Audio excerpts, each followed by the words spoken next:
Selamat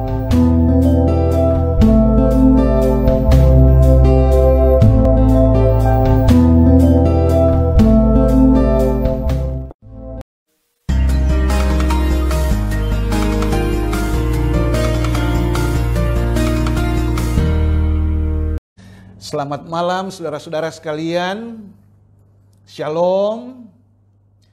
Satu kesukaan bagi kita pada malam hari ini, di mana saudara dan saya boleh ada bersama-sama di dalam ibadah online ini. Ibadah melalui live streaming ini. Kita bersyukur kepada Tuhan untuk berkat-berkat yang Tuhan limpahkan bagi saudara dan saya dalam minggu yang berjalan ini. Sejak kita tinggalkan Sabat kemarin, hari demi hari kita lewati, dan kita boleh ada di dalam malam ibadah permintaan doa ini. Tuhan begitu baik bagi saudara dan saya.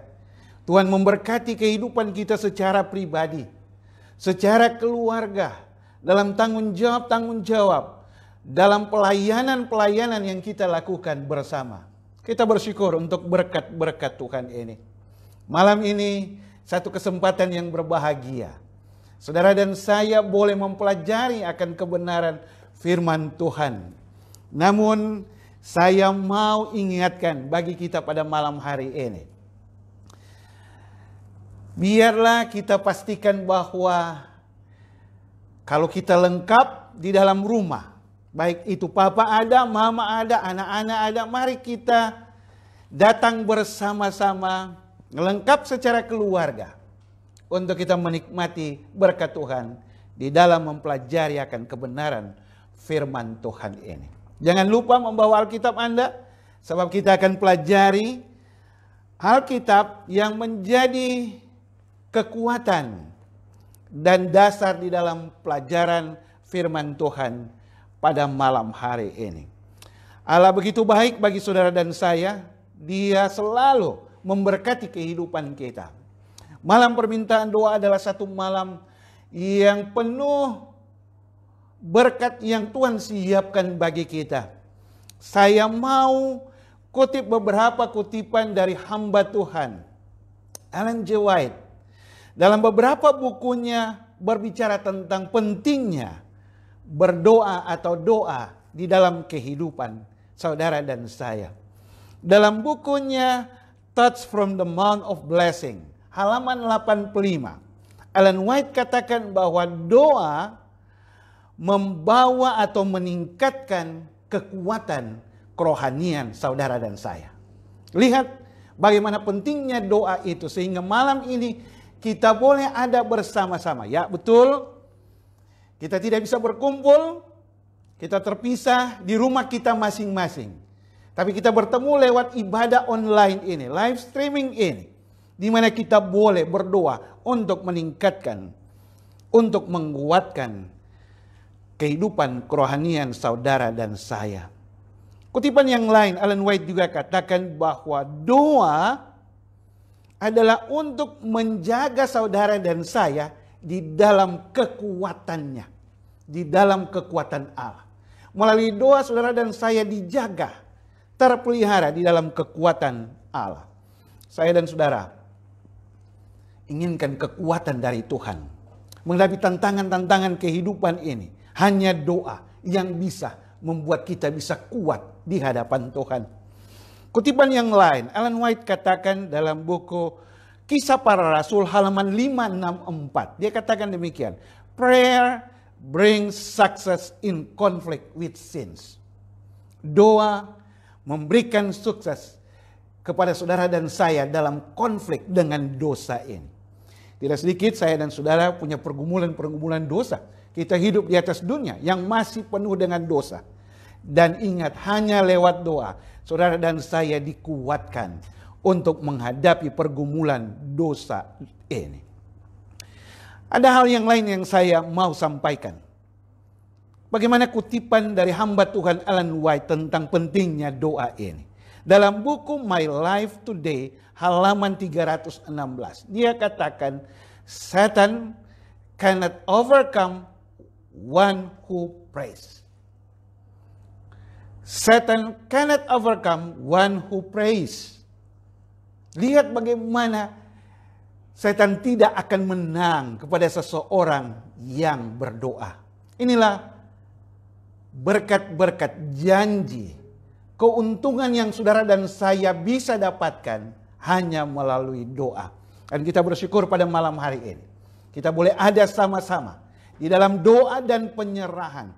Tadi saudara dan saya sudah berdoa membawa maksud-maksud dan tujuan-tujuan kita di rumah kita masing-masing, di mana kita sudah dipandu oleh hamba Tuhan, Pendeta Ramba di tempat ini.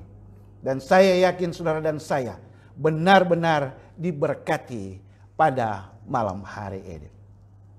Malam ini saudaraku, kita akan mempelajari satu topik yang saya beri judul adalah Jadilah Kuat dan Berani. Jadilah kuat dan berani. Saya suka, mari kita buka Alkitab kita. Teks yang sama-sama kita akan pelajari pada malam hari ini, saya ambil dari buku Yosua pasal 1. Yosua pasal 1, dari ayat pertama sampai ayatnya yang terakhir, ayat 18.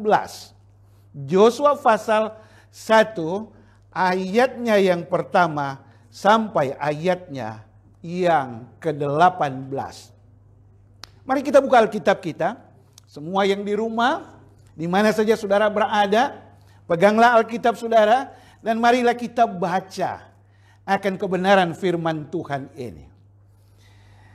Oke, Anda lihat, kita boleh baca bersama-sama. Ada satu kalimat yang diulang-ulangi di dalam pasal 1 ini.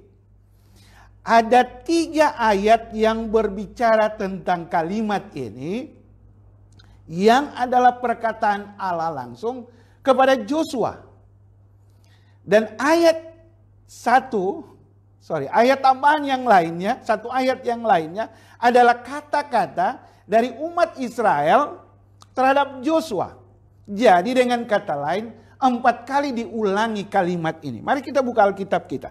Saya suka saudara perhatikan dalam Alkitab kita, Yosua pasal 1, ayatnya yang ke-6. Kalimat ini diulang-ulangi.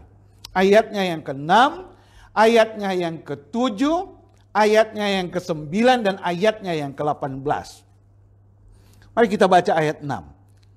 Kuatkan dan teguhkanlah hatimu, sebab engkaulah yang akan memimpin bangsa ini memiliki negeri yang kujanjikan dengan bersumpah kepada nenek moyang mereka untuk diberikan kepada mereka.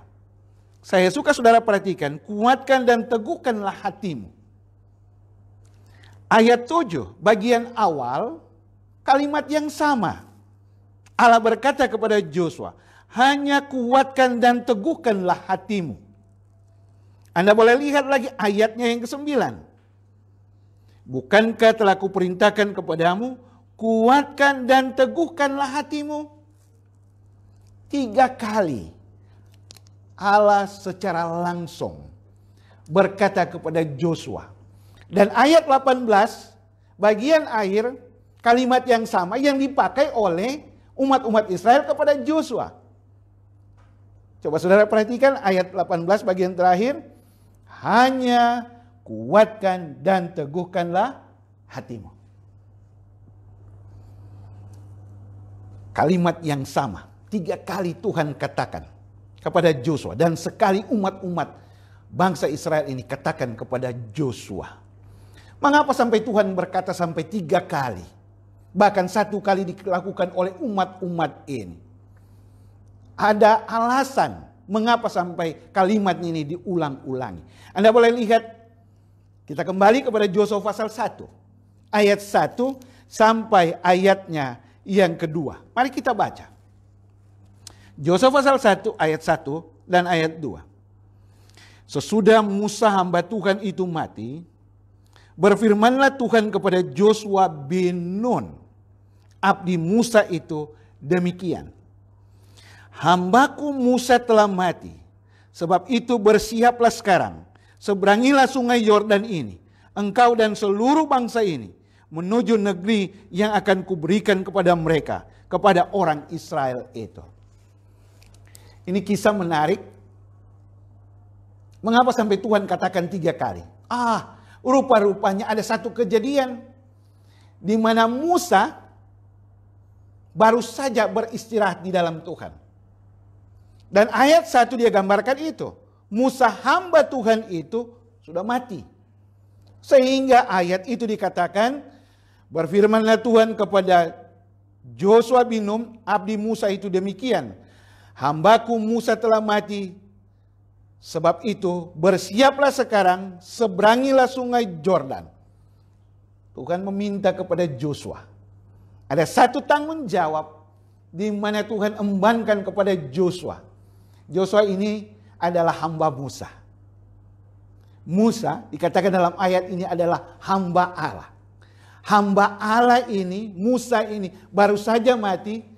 Joshua dipercayakan oleh Allah untuk menggantikan Musa. Tanggung jawab kepemimpinan. Tanggung jawab yang besar untuk memimpin, membawa bangsa Israel ini melewati Yordan dan menuju tanah perjanjian yang Tuhan sampaikan kepada umat-umatnya ini. Inilah beban-beban. Inilah tanggung jawab besar. Dan saya bisa katakan ini juga adalah masalah yang dihadapi oleh Joshua. Anda lihat, Musa adalah pemimpin yang besar, yang terkenal. Dia punya mujizat-mujizat banyak yang dia lakukan karena pertolongan dan kuasa Tuhan melalui pemimpin yang besar ini.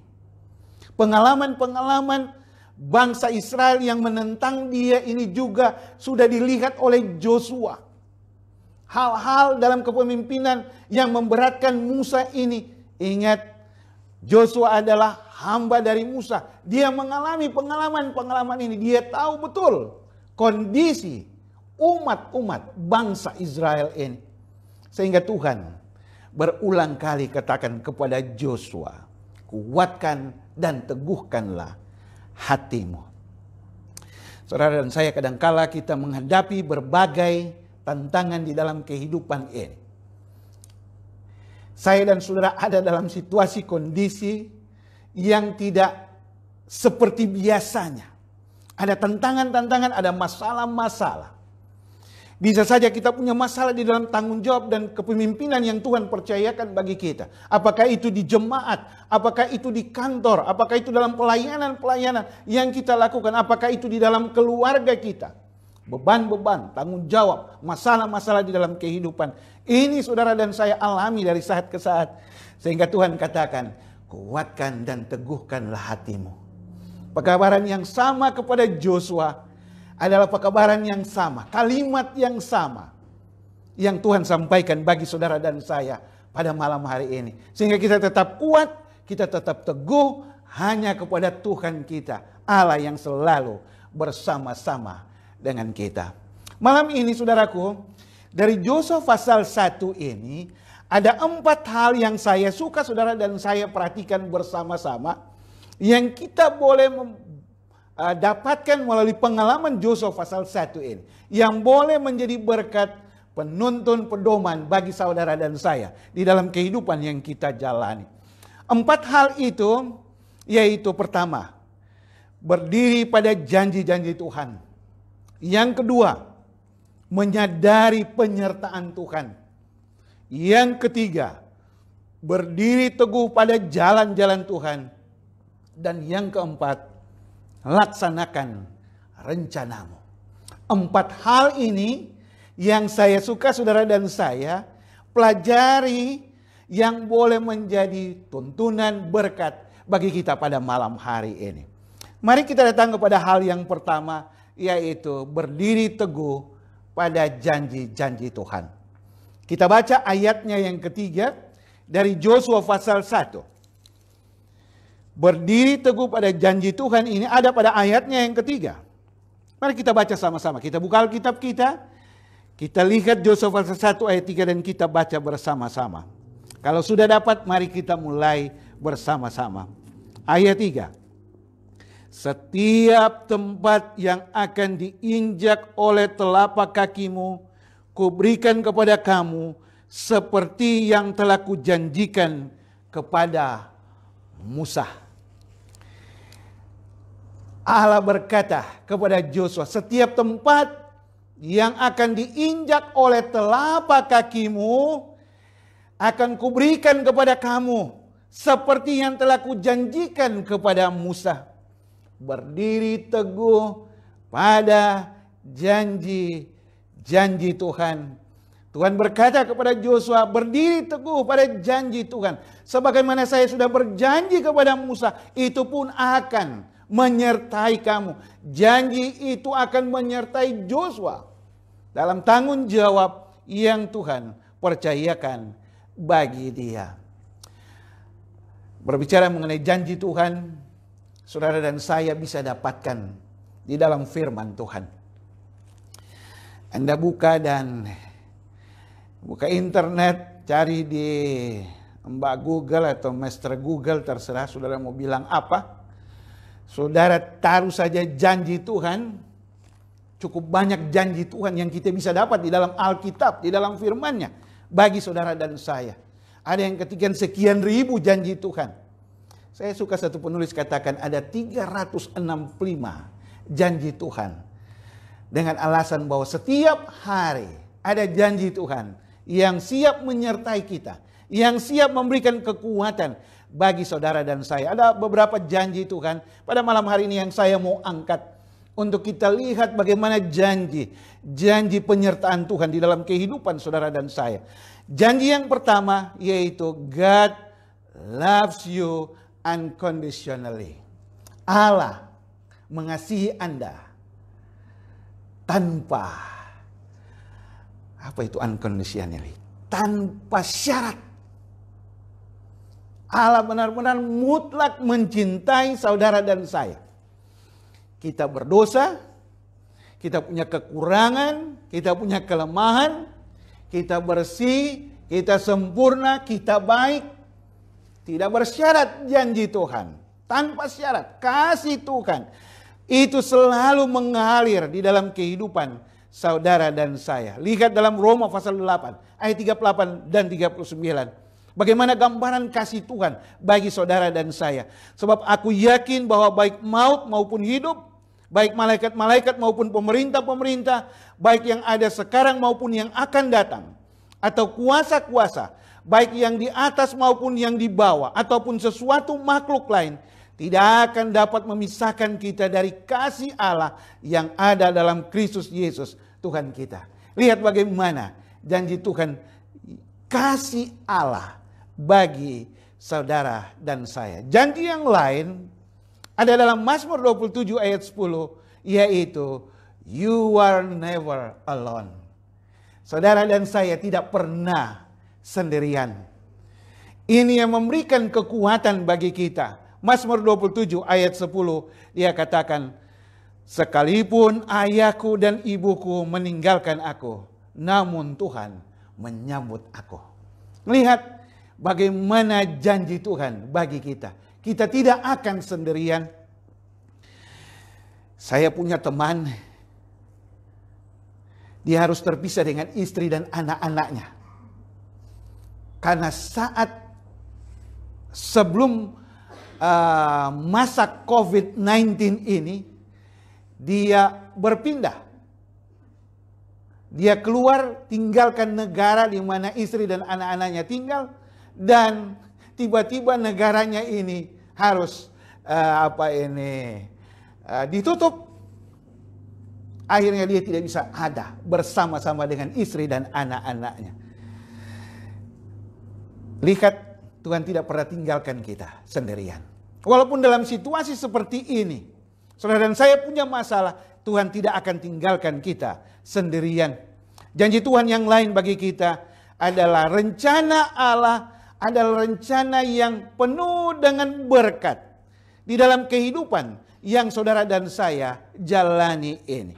Yeremia pasal 29 ayat 11. Sebab aku ini mengetahui rancangan-rancangan apa yang ada padaku mengenai kamu. Demikianlah firman Tuhan, yaitu rancangan damai sejahtera dan bukan rancangan kecelakaan, untuk memberikan kepadamu hari depan yang penuh harapan. Lihat janji Tuhan bagi saudara dan saya. Rencana damai sejahtera. Hari depan yang penuh pengharapan yang Tuhan sediakan bagi saudara dan saya. Ellen White dalam bukunya Kebahagiaan Sejati halaman 112 ayat paragraf kedua, dia katakan demikian. Masing-masing mempunyai ujian-ujian, kesulitan-kesulitan yang berat dipikul, godaan-godaan yang susah dilawan. Janganlah utarakan kesulitan-kesulitanmu di hadapan sesama manusia yang fana, melainkan bawalah segala sesuatu kepada Allah di dalam doa. Buatlah satu peraturan untuk tidak pernah mengucapkan sepatah kata yang meragukan dan mengecewakan. Engkau dapat melakukan banyak hal untuk mengembirakan hidup orang-orang lain dan menguatkan usaha-usaha mereka melalui kata-kata pengharapan dan kegembiraan yang kudus. Hamba Tuhan Ellen White ingatkan kita bahwa benar ada kesulitan-kesulitan yang kita hadapi. Benar ada masalah-masalah yang kita pikul, ada godaan-godaan yang susah dilawan. Dikatakan jangan kita utarakan itu kepada orang lain. Bawa itu kepada Tuhan. Sebab apa? Dia senantiasa memiliki rancangan yang indah. Hari depan yang bahagia yang dia sediakan bagi saudara dan saya. Janji yang lain dalam Mazmur pasal 103 berbicara tentang bagaimana rencana Allah bagi saudara dan saya. Hari depan yang penuh harapan itu. Mazmur pasal 103 banyak berbicara tentang hal ini. Saudara dan saya boleh buka Alkitab kita dan kita boleh lihat bagian-bagian daripada ayat ini. Ayat 1 sampai 5 dia mengundang saudara dan saya untuk memuji dia di dalam kehidupan kita. Pujilah Tuhan hai jiwaku, pujilah namanya yang kudus hai segenap batikun. Pujilah Tuhan hai jiwaku dan janganlah lupakan segala kebaikannya. Kita diminta untuk memuji Tuhan. Kenapa? Sebab Tuhan punya rencana, janji indah, masa depan yang penuh harapan bagi saudara dan saya. Ayat 6, Tuhan menjalankan keadilan dan hukum bagi segala orang yang diperas. Ayat 7, Ia telah memperkenalkan jalan-jalannya kepada Musa, perbuatan-perbuatannya kepada orang Israel, dan seterusnya. Saya suka saudara lompat kepada ayat 12, 13, dan 14. Sejauh timur dari barat, demikianlah dijauhkannya daripada kita pelanggaran kita. Ayat 13. Seperti Bapa sayang kepada anak-anaknya, demikianlah Tuhan sayang kepada orang-orang yang takut akan Dia. Dan ayat 14. Sebab Dia sendiri tahu apa kita, Dia ingat bahwa kita ini debu. Lihat bagaimana janji penyertaan Tuhan di dalam kehidupan saudara dan saya. Janji yang lain yang kita boleh dapatkan. Saudara dan saya memiliki kekuatan yang khusus yang disediakan bagi kita melalui iman kita kepada kuasa Kristus di dalam kehidupan yang kita jalani. Inilah janji yang Tuhan berikan bagi kita. Kita punya kekuatan yang spesial yang disediakan oleh Allah melalui iman di dalam diri kita, hidup kita kepada kuasa Kristus ini. Itu digambarkan dalam Filipi 4 ayat 13. Dikatakan segala perkara dapat kutanggung di dalam Dia yang memberi kekuatan kepadaku. Ini memberikan penghiburan dan kekuatan bagi kita. Apa saja? Kita punya penghasilan yang berkurang. Kita punya masalah kesehatan. Kita tidak bisa keluar dengan kegiatan pendidikan kita di sekolah kita yang bersama-sama. Bisa saja rencana-rencana bisnis kita mandek dan lain-lain. Mari kita bawa itu kepada Tuhan dalam situasi-situasi seperti ini. Ayat yang lain dalam Mazmur 5 ayat 12 dia katakan, sebab Engkaulah yang memberkati orang benar ya Tuhan. Engkau memagari dia dengan anugerah-Mu seperti perisai. Tuhan memberkati orang benar. Tuhan memagari mereka dengan anugerah Tuhan di dalam kehidupan yang dijalani oleh umat-umatnya. Roma pasal 8 ayat 31. Dia berkata, sebab itu, apakah yang akan kita katakan tentang semuanya itu? Jika Allah di pihak kita, siapakah yang akan melawan kita? Lihat janji Tuhan. Dia akan memberikan kita kekuatan. Dia akan bersama dengan saudara dan saya. Dan inilah poin yang pertama dari Yosua pasal 1 ini. Biarlah saudara dan saya mau berdiri teguh pada janji Tuhan. Hal yang kedua, dari buku Yosua pasal 1 ini adalah menyadari penyertaan Tuhan. Menyadari penyertaan Tuhan di dalam kehidupan yang kita jalani. Yosua pasal 1 ayat 5 dia berkata, seorang pun tidak akan dapat bertahan menghadapi engkau seumur hidupmu. Seperti aku menyertai Musa, demikianlah aku akan menyertai engkau. Aku tidak akan membiarkan engkau dan tidak akan meninggalkan engkau. Lihat janji penyertaan Tuhan kepada Yosua. Tuhan menyertai Yosua sebagaimana Tuhan menyertai Musa. Kadang-kala kita ragu dengan kehidupan kita ini. Ragu tentang bagaimana penyertaan Tuhan di dalam kehidupan yang kita jalani. Saya suka nonton siaran TV, yaitu Nat Geo Wild. Saudara dan saya kalau punya TV lihat itu siaran binatang-binatang itu. Wah hebat, ada binatang-binatang besar. Tapi saya terkesan dengan satu binatang yang kecil, yaitu ini lebah. Menarik sekali. Banyak hal yang menarik dari lebah ini, tapi saya suka dalam kisah itu digambarkan bahwa lebah ini jatuh di dalam minuman yang manis, dalam gelas, tapi minuman itu tidak full, gelas itu tidak full, mungkin setengah dari gelas itu. Lebah itu jatuh di dalamnya dan dia mau cari jalan keluar. Bagaimana? Saudara tahu, yang dia buat adalah dia hanya terputar-putar di dalam gelas itu sampai akhirnya dia mati. Mungkin ilustrasi ini gambarkan bagaimana saya kadangkala saudara dan saya seperti lebah ini. Kita sering lupa bahwa ada Tuhan di atas segalanya. Seperti lebah ini. Sebenarnya dia bukan berputar-putar, dia harus keluar ke atas. Dan dia bisa keluar dari situasi keadaan yang mengimpit dia. Kadang-kala kita seperti itu juga. Kita lupa ada Tuhan di atas segala-galanya. Yang sanggup memberikan jawaban bagi saudara dan saya. Yang sanggup memberikan jalan keluar bagi kita. Pertolongan bagi kita. Tidak peduli seberapa berat masalah yang kita hadapi. Tuhan ada bersama-sama dengan kita. Ellen G. White dalam bukunya Kebahagiaan Sejati halaman 115. Paragraf ketiga dia katakan. Mungkin engkau mengalami kesulitan dalam usaha. Pengharapan masa depanmu bertumbuh semakin gelap. Dan kamu mungkin terancam bangkrut. Tetapi janganlah tawar hati. Letakkanlah segala kesusahanmu kepada Allah. Tetaplah tenang dan gembira. Doakanlah supaya diberi kebijaksanaan. Mengatur masalahmu dengan bijaksana. Dan seterusnya. Kutipan itu katakan. Saudara dan saya diingatkan. Untuk bawa masalah itu kepada Tuhan. Dan ingat janji penyertaan Tuhan. Di dalam kehidupan kita. Tuhan berkata kepada Yosua. Seperti aku menyertai Musa. Demikianlah aku akan menyertai engkau. Hal yang ketiga. Berdiri teguh pada jalan-jalan Tuhan. Ayatnya yang ketujuh.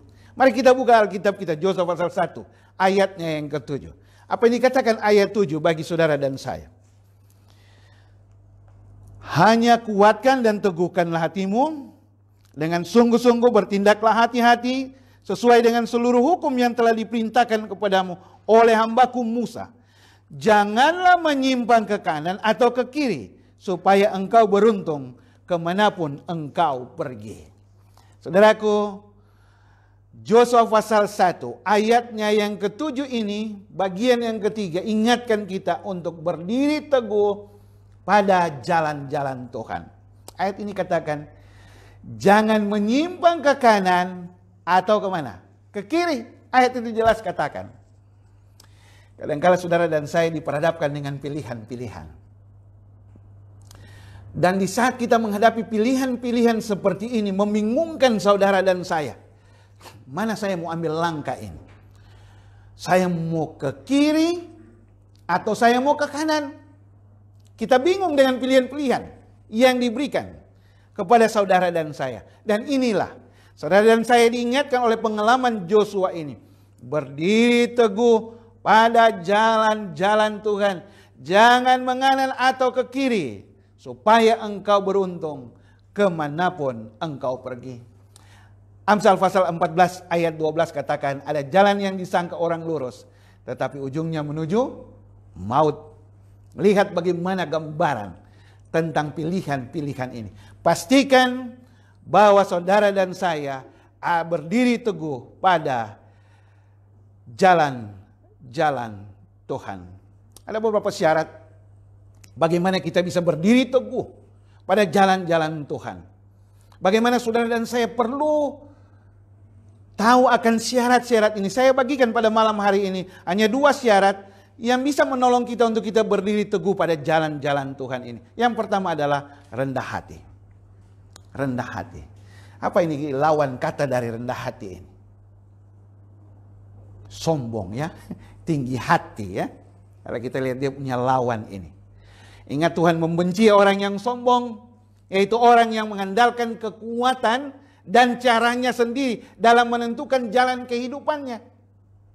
Kenyataan firman Tuhan ini menegaskan kepada kita bahwa dia hanya dapat membimbing orang yang memang mau dibimbingnya. Artinya orang yang rendah hati. Tanpa kerendahan hati, tidak seorang pun dapat menolong Anda. Tidak ada seorang pun yang dapat menolong saudara dan saya kalau kita tidak rendah hati. Kenapa? Karena kita, saudara dan saya, adalah Tuhan atas diri kita sendiri. Pertanyaan, sudahkah Anda cukup rendah hati untuk dibimbing dan dituntun oleh Bapa di sorga? Sudahkah saudara dan saya cukup rendah hati? Dan ingat, kuasa kerendahan hati itu hanya datang dari Tuhan. Membuat kita bisa lebih kuat. Mazmur 25 ayat 9 dia katakan, ia membimbing orang-orang yang rendah hati menurut hukum. Dan ia mengajarkan jalannya kepada orang-orang yang rendah hati. Hal yang kedua, takut akan Tuhan syarat. Takut akan Tuhan artinya kita taat, hormat dan tunduk kepada Tuhan. Dengan memiliki roh yang takut akan Tuhan, Anda dapat ditunjukkan oleh Tuhan jalan-jalan kebahagiaan yang Tuhan sediakan bagi kita. Mazmur 25 ayat 12 sampai 14 berbicara tentang ini. Dia katakan, siapakah orang yang takut akan Tuhan? Kepadanya Tuhan menunjukkan jalan yang harus dipilihnya. Saudara dan saya, bila kita takut akan Tuhan, Tuhan akan menuntun kita.